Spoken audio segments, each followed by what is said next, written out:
আসসালামু আলাইকুম। কালকে কুরবানির ঈদ। আমি আমার মেয়েকে নিয়ে টাঙ্গাইল বাইপাসে এসেছি বাড়ি যাওয়ার জন্য। বাইপাসে এসে দেখি সব বাস জ্যামে আটকে আছে। ঢাকা থেকে যে উত্তরবঙ্গে যাবে সেই বাসগুলো একদম আটকে আছে।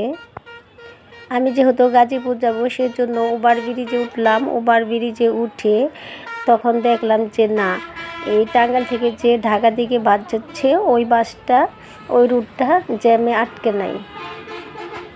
তখন আমি মনে একটু স্বস্তি পেলাম, যাকে আমি তাও গন্তব্যে পৌঁছতে পারবো। টাঙ্গাইল থেকে বাসে চড়ার পর আমি নাটিয়াপাড়া পর্যন্ত গেলাম। শুধু দেখলাম যে এই উত্তরবঙ্গের মানুষগুলো জ্যামে আটকে আছে।